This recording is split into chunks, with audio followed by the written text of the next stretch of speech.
Hey y'all, APG Jamie here, and today we're working on my last Same Six Wednesday event. It's where I'm doing my journal.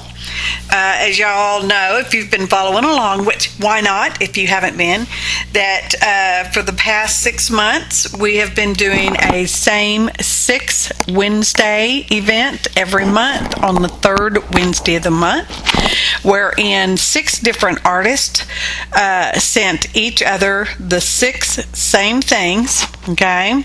And we were challenged in a collaboration to use the items in a project of our choice. I chose a journal page, and we had to use at least 3 of the items. I personally challenged myself to use all 6, and yay, I did it, baby, I did it. So anyway, this is my journal, and my format, my page format size is 6 by 6, 6 things by 6 artists. Anywho, I used heavy watercolor paper, and on the back of each page I am adhering down some Tim Holtz tissue wrap with some matte medium. And I'm going to be putting my pages in month by month, it's 6 months, 6 pages, and plus a title page. Now, I had predestined, whatever, that I was going to do a Japanese stab binding journal, okay? I just thought I was being so clever by doing small pages, and all that junk, but, it became more challenging than I expected. This here's my title page. Because some of my pages got rather thick. Now, thick pages are not really very good for Japanese stab bindings. All right, they're actually good for nice flat things. So I've had to make some alterations, which I would not recommend anyone to do necessarily, but now you can see it done because it worked. You saw my thumbnail, it worked. So there we go. So gluing on everything's drying between the steps, okay? So don't think I'm just going from one to another. Everything's drying. There's drying, lots of drying time in here. And I printed out my title page just on regular copy paper because I didn't want to add any more thickness than I already had. There's pretty thick stuff going on in here. And I have a title for each person's month that the month they did their work, or their 6 items in, and it's directly across from the page that I use their items in. I don't know, sometimes I feel like I need to say stuff repeatedly, maybe even, and so there we have it.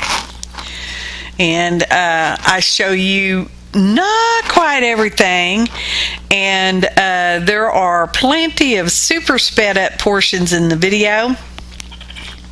It is for your viewing pleasure and my voicing over ease. I say that all the time, but it's still true, okay?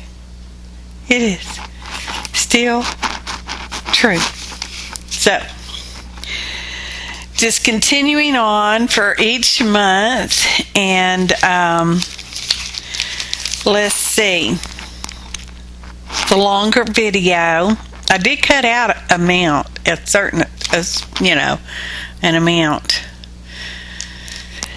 Anyway, what a fun collaboration, y'all. Now, I will suggest that if I was to do it again, I would give myself a little more leeway on how I would bind a journal. I would even start with a pre-bound journal if I were to do it again. I do recommend y'all doing this amongst yourselves because it is fun. Here you can see that's my binding there on the left, all smooshed together like it would be with a typical Japanese stab binding. Well, if I did that, I would be a gator mouth before I ever even got my cover on there. So I took and I trimmed some extra heavy watercolor paper down to my binding width, which is 1.5 inches. Actually, I made it just a wee bit shorter. And I also had some mailing, U.S. postal mailing boxes, pieces that I cut down, and man, did I use every one of them little pieces I had. So here I am making, these are shims. I'm calling them shims because that's what they're doing. They are shimming up in between the pages that need shimming. There's a lot of them that do, yeah, all of them do. Not a lot, all of them do. So, I'm gluing together the cardboard. We're just going to call it cardboard, okay? Corrugated cardboard, thin corrugated cardboard, corrugated Paula cardboard. And I'm using my favorite glue. And here is where I'm stacking up my shims to see roughly about how many I need between the pages that will go one after the other. And yeah, I do this for all the pages. It is sped up, and I think I'm pretty sure, hopefully, cross fingers, jump down, go to town boogie, I cut out some of this process, because how many times do you need to see me gluing shims together? Because some of these pages ended up being pretty doggone thick. Yeah, pretty thick. Let me just jump out there and say that I am happy with my binding in the roundabout way I got it bound. So yeah, I am happy that I did the Japanese stab bind. This is a slight variation on the typical, and I did see a video that it's mostly sort of showed me how. It showed me how. Didn't instruct me how. It showed me how. So I will link to that video in the description box below, where you will find a link to all 5 of my fellow collaboration artists. And this was put together by Tanya McGuire, by the way, and she is listed in the box. Let's see, what else? Oh, there's a list of ingredients for the stuff I used in this particular video. I will also, cross fingers, hopefully remember to link to the playlist where I did each individual journal page. They're all in a playlist. It's called hashtag same6 WED, which is the correct abbreviation for Wednesday, y'all. I know, it makes a difference. Correct abbreviation. American abbreviation. Same 6 Wednesday. Okay? And they all did go up on 3rd Wednesday of the month for the past 6 months. And this is, for me, month 7. I'm not sure if any of the other artists are doing it or not. Hopefully they are.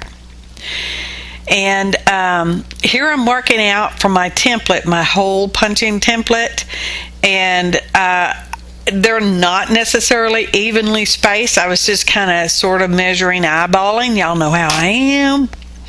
And because there's an upper and a lower kind of sewing hole, I'm going to draw a line for my lower set of holes and then a line for my upper set of holes. Then I'm going to remark my measurements to show me more precisely. It's using that word very, very loosely, y'all. Precisely. And so that I can punch those holes. Eventually we will get to it. I used my big chomper, big bite, chop-a-dial, I don't know, whatever that tool thing is called, y'all.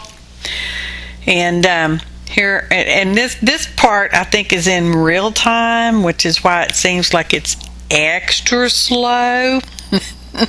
It's not extra slow, it just happens to be real time. This is where I'm bringing my measurements up, because I have 4 sets of lower holes and 3 upper holes, and this is an odd number. What did I have? 7. I have it right here. 1, 2, 3, 4, 6, 7. Now I think this would work. The pattern wouldn't be very necessarily real well if you did it with an even number of holes, but there are plenty of stab bindings out there. And I will tell you up front that I did use embroidery floss for my thread. It's a little bit heavier than the crochet cotton thread that I typically use. And wax linen would have been fine, but because I did a hole with the hole puncher thingy there, it's a slightly bigger hole than it would have been for wax linen. Just saying. Counting my holes, looking at them, checking them out. Gonna start marking them. Oh, I gotta glue my shims to my page. Oh, almost forgot that. So fair amount of drawing time involved in this. So, and if you happen to hear snoring in the background, it's not me. I'm not currently snoring. It would be my babies, my Molly and my Champ, you know, because they sleep, breathe a little bit like they mama. Yeah, I'm a snorer. I wake myself up every now and again. So there I am gluing my shims onto my page. And I don't glue the pages together. I just glue the one set of shims to that particular page, okay?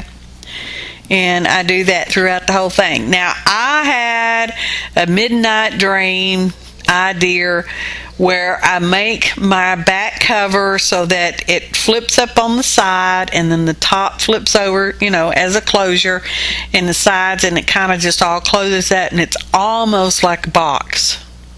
Okay, and I thought that was such a good, clever idea. So that was my template for it. Okay, and here we're going to be punching. This is my upper cover, my outside front cover, because the back cover is separate. Remember, we're doing a stab binding here. And here's my template. Now I am just holding it with my hand. And I know I struggle. You'll see me struggle from time to time punching all these holes because I am just holding my my template gauge thingy by hand, and you kind of have to look when you're using this tool. You kind of have to look from, you know, cock your head over to the side and look down at it sidewonkers, and it works pretty good. But because now let me go back and say that we made some really thickish shims. Some of these are, at least one of them's probably almost half an inch, y'all. That's pretty shimmed up, isn't it? I know it is. Shim shimmery, shim shimmery, shim shim sherry. I got all except 2 into my crocodile chomper, whatever this ReWire memory keepers I do think tool thing is. Okay? Yep, lining up. I was so happy when my holes mostly lined up. There was just a little variation, but you know, that was tolerable. So in a minute, in 5, 6 days. Oh, here we go. For the ones that were too thick to stick through that tool, I had to get out my drill. And fortunately, I do have a little handheld battery output drill, and I use it, you know, frequently. Not necessarily monthly, but frequently enough that makes it worthwhile for me to have it. And I happen to have a drill bit that is the same size as the hole. I thought, wow, how serendipitous is that? So I'm just using that to drill the holes in the 2 pages that my shim was too thick to punch. Just wait, it gets more exciting. I think the drill's pretty exciting stuff, y'all. Count and make sure I got all them holes drilled in there, because, you know, you'd sure hate to start to bind this and you missed a hole. My goodness gracious, that would just be bad news, Paula. Bad news. So here is my embroidery floss. Now, the video I watched did not tell me, nor did they say in their description box, how much thread allowance you needed for this kind of binding.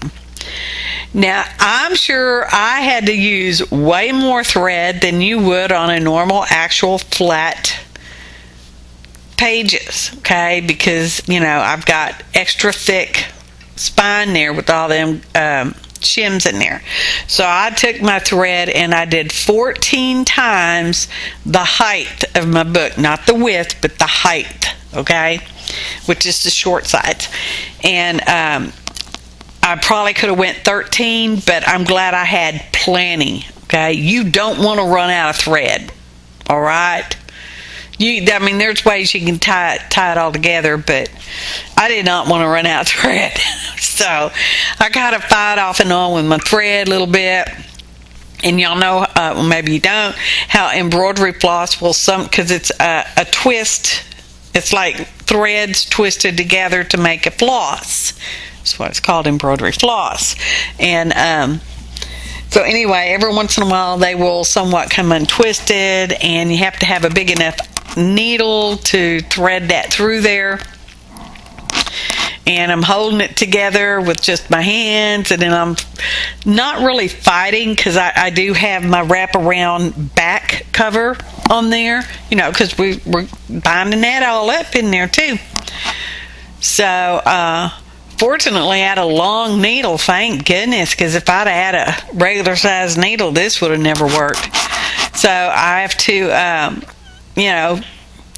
figure out which hole I'm going in and which hole I'm coming out of, and wrapping it around and trying to hold it tight. And my initial 2 threads, there at the beginning really didn't quite get pulled tight enough, but it's fine. It's working. It's not a heavy journal. It's not going to get a lot of wear and tear, so it'll be all right. I said it will be all right, and I mean it. So you get to watch me fumble through the whole thing, and it is sped up. I would recommend you watch the video that I watched. There's no actual instruction. She does have a sewing chart guide kind of video thing, which I found very helpful. And there's no talking. Like I said, she didn't tell you how to, I say she, I don't know, it might have been, I think it was a she. It looked feminine hands. Anyway. So, we're almost halfway with the binding, y'all. And it looks really cool in real life. It's kind of hard to see because the watercolor paper that I'm using, I did do down at the local church. We have paint-ins every once in a while. And when we can, you can't always do that because, sometimes they're like, no gathering. So my friend Shirley, she's the one I get the watercolor paper from too. You might have heard that in my previous videos when I talked about my heavy watercolor. Anyway, I get it from her because she buys it by the cases, y'all. Seems like. Anyway, she also has a lot of powdered dyes. They're starting to run out. And this wax thing where you can do like a batik on the watercolor paper with wax. Oh, it's so cool. It's so fun, y'all. And that's what this piece of paper is. I had no plan for it. I just scribbled wax on there. Literally scribble it. And then I sprinkled just whatever color. I think Shirley handed me each color for this particular one. Oh, Shirley picked me a color. And she picked me a color and I sprinkled it on there. And then we spritzed it with water to activate the dyes. And I'm happy. I like it. So anyway, after that you have to iron with newspaper print or newspaper, some kind of cheap absorbent kind of paper, the wax off. Wax on, wax off. So that's what my cover, that's why it's all painted like that. I thought, well, I like that. Yeah. So that's what we did, and you can see I'm fighting with that needle to get it pulled through, because you're going through the same hole. What is it, like 3 times?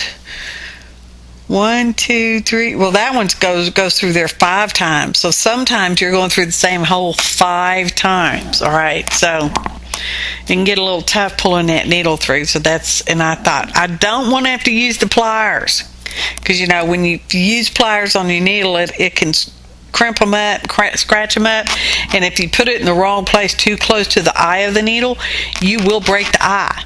I know you will, because if I break an eye, you break an eye. Okay, pair of pliers, because I was almost gonna need it, y'all. And towards the tail end, I like get the wrong. I'm like, oh, that's not quite right, so I have to pull it out. Here we go, we're pulling it out, and so then I have to rethread my needle, and I got to straighten up my ends and all that good junk, because, you know. But we're almost there. Only 2 more hours to go in this video. Y'all know I'm just teasing, because I think it's funny. I guess it just stopped being funny after the first 20 times I did it, maybe. So... And I didn't realize as I was doing each individual page, but we almost have a color theme going. You know, we've got a lot of turquoise going on in here. We have a couple red pages. We've got a couple pages that are pinkish. So, you know, we kind of had a color thing going on. I didn't even realize it, which I think is funny now. And some of the stuff these people sent, oh, just wonderful stuff. There will be a photo montage later, much later, probably about 10 minutes from now, because this is like a 35-minute video. I don't know, it might not be 35, it might just be 34 and a half. I don't know, y'all. So now we're getting done, and I'm gonna be, because that's the back side and this is the front side, so my starting thread is on the back side, so we got to do something with that so we can get these 2 thread ends together so we can tie them up. Right? All right. But which is why I said I guess you could do an even number, because even number puts your thread on the outside of the journal on the same side. When it's an odd number, they're on opposite sides. So we're going to we're going to add, we're going to release our tail end there that we held in place with washi tape that I forgot to tell you, but you saw me do it, so you knew I was doing it. And we're going to thread the back side into a needle, and we're going to run it under and around one of those threads that's already sewed in place, and then we're going to drop it through. We're going to pull it through that hole, okay? Pull it kind of tautish. And now we're going to tie, I don't know, I tied 2, maybe 3 knots. In the video, the person doing this binding did not put glue on knots, but I did, because I don't know, it's just something I tend to do, y'all. So I'm like, okay, that's plenty, let's cut it off. What's the worst can happen? I have to rebind the whole thing? Whatever. So anyway, I'm putting a little bit of art glitter glue in there, because it's got this tip on that bottle that I just like for real fine little delicate stuff. Okay? So that's what I did. And I'm like, yay! Yay! That's the crowd, you know, roar, the roar of the crowd. So this is a strip that is not, I don't know, it's like 1 inch wide, maybe a little over 1 inch, whatever. It's just a piece of the cover paper that I tore to that size.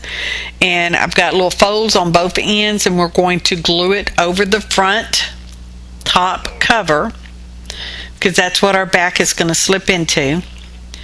I got that, clamping it on, and I have it, it's not real tight across there because we're sliding our closure under there, and I'm like, yay! No, my sides, I can't put my sides up and then slide my closure over. Oh well, we'll just tuck the sides in underneath the top cover and slide our wraparound closure on. And I'm like, yeah, that's weird. I'm like, that's weird.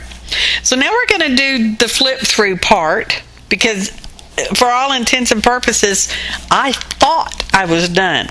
Okay, and I'm having to do a little burnishing there because, it's the first time we're actually opening this up, and we're going to be showing you our little pages. Oh, I was supposed to read to you what we are. So the first one is June items that were provided by Jean Peter Artist. That is her channel name here on YouTube. And it's keep on enjoying, and our little quote in there says, important stuff calling.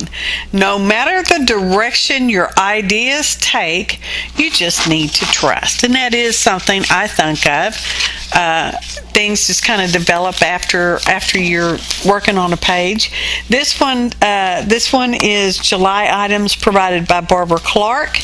And for myself today, I will allow blessings, listen for my inner voice, speak kindly as to a friend. Oh, I'm reading too slow.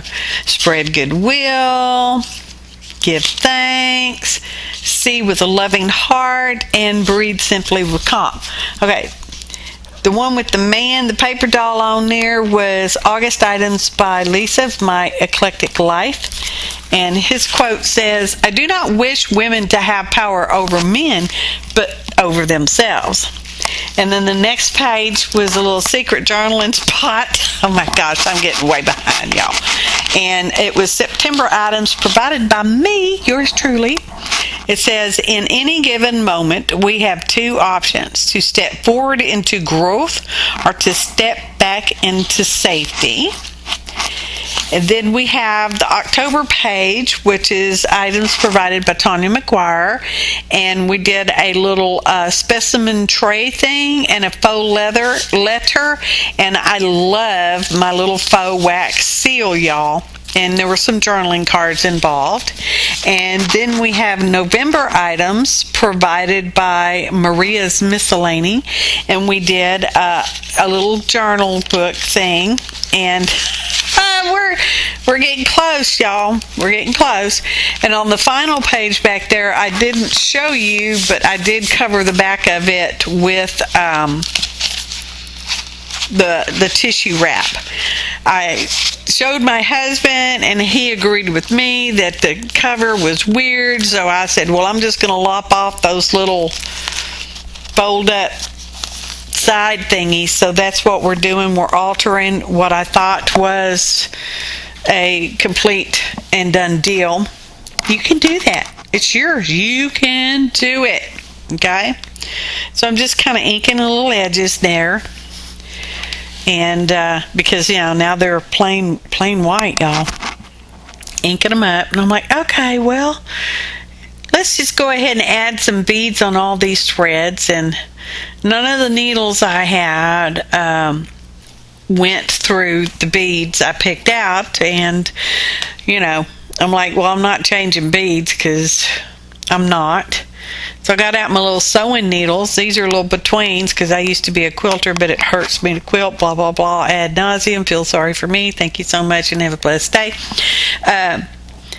They were too small for the embroidery floss to thread through. So it's like, okay, I'm going to try it anyway because I knew it wasn't going to work. But I'm like, I'm just going to prove it doesn't work. No. So now we're going to take some art glitter glue, and we're going to put it on the frayed end of the embroidery floss and twist it up as tight as we can get it, and the glue will make the end of it somewhat stiff so that it itself can thread onto some beads. Some beads, the hole is kind of too tiny, and these are some kind of a stone, so you get kind of what kind of hole you get, all right? And so I want to put this charm on there, and I'm like, well, let's get a jump ring. So we're going to wrap our thread or embroidery floss around the jump ring, and then we're going to thread that back through that bottom bead, and then we'll end up tying it off and putting a little glue on there, and I can't get it to thread through the other bead, so I'm just like, well, just forget it, and I just lop that thread tail off. Getting there, y'all. Closing that jump ring back. Oh, I like this charm, y'all. Face, if you can't tell. If you couldn't tell in the thumbnail. Did you see the thumbnail? Fun.